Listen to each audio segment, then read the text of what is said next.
Wife સાથે જાઓ, girlfriend સાથે જાઓ, જોડે ના જતા, વારા પરથી જજો.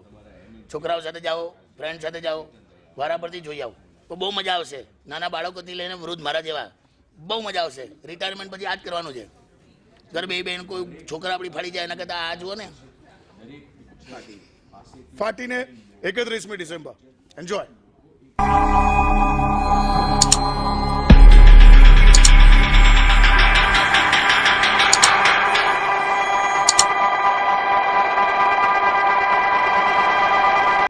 અરે તો આખો દિવસ બોલાવડાવતો હતા ભાઈ. હું છે કિશોર કાકા મજામાં? એવું કરાવડાવે છે એવું એટલે બધા તમામ અવાજોમાં બોલતા હતા.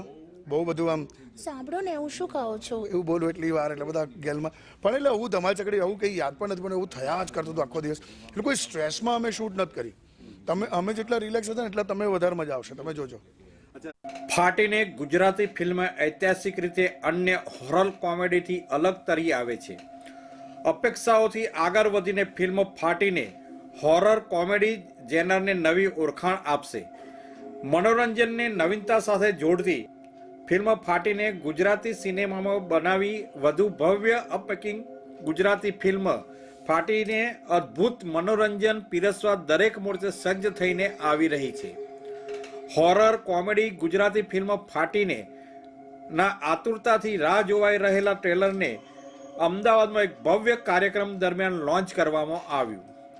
ટ્રેલરમાં ફાટીને રસપ્રદ વાર્તાની ઝલક પણ બતાવવામાં આવી.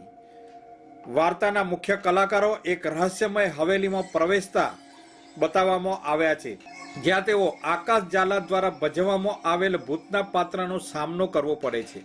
આ ફિલ્મ રોમાંચ અને અંધાધૂંધીમાં વધારો કરે છે, જે હેમિન ત્રિવેદી દ્વારા ભજવવામાં આવેલા એક વિચિત્ર દેખાતા બાબાનું પાત્ર, જેઓ આ ગ્રુપને ખતરાથી બચાવવાનો પ્રયાસ કરી રહ્યા છે. જેમ જેમ રહસ્યમય અને ભયાનક ઘટનાઓ બનતી જાય છે, તેમ તેમ ભૂતનો સામનો કરવા પર મુખ્ય પાત્રો દર વખતે રમૂજી રીતે કહે છે, ફાટીને.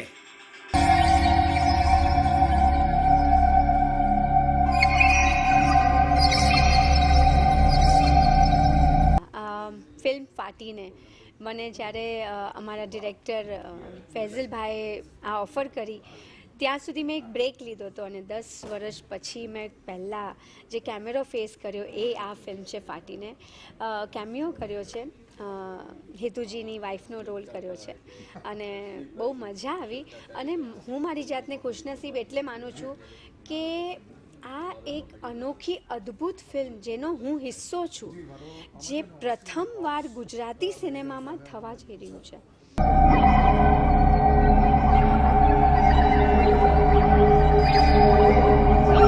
31 જાન્યુઆરીએ અમારી ફિલ્મ આવી રહી છે ફાટીને.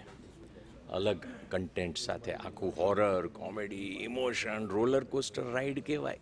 બધી જ પ્રકારના ઇમોશન સાથે તમે આખા ફેમિલી સહિત 5 વર્ષથી લઈને તમે 100 વર્ષના જેટલા પણ વ્યક્તિઓ ઘરના છે બધાને લઈને પિક્ચર જોવા જાઓ.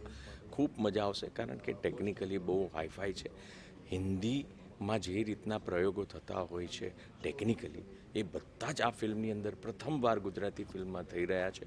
એટલે મને ખાતરી છે જે પ્રકારનું અમે લોકોએ મહેનત કરી છે, પછી એ હું હોઉં કે સ્મિત પંડ્યા હોય કે હેમિન ત્રિવેદી હોય કે આકાશ ઝાલા હોય કે મોના થીબા કનોડિયા હોય કે પછી ચેતન દૈયા હોય, બધાએ મળીને ખૂબ મહેનત કરી છે. અને એ જેટલી મહેનત છે એ બધી લેખે લાગી છે અમારા હિસાબે. એટલે મને લાગે છે કે આ ફિલ્મ બહુ જ એન્ટરટેન કરશે, સખત રીતનું એન્ટરટેન કરશે, એ મારી ખાતરી છે.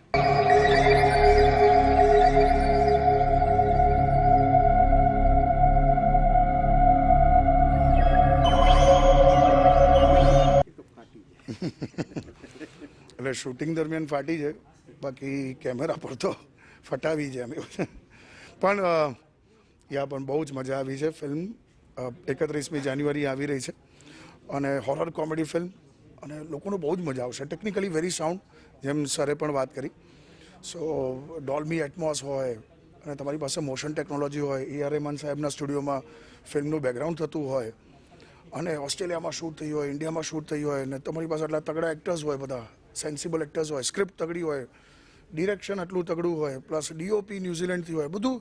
સો એવરીથિંગ ઇઝ એટલે સુટેબલ એન્વાયરમેન્ટમાં આ ફિલ્મ શૂટ થઈ છે અને બહુ જ મજા આવશે. ઓડિયન્સને બહુ ધમાચકડી થવાની છે એટલી ગેરંટી.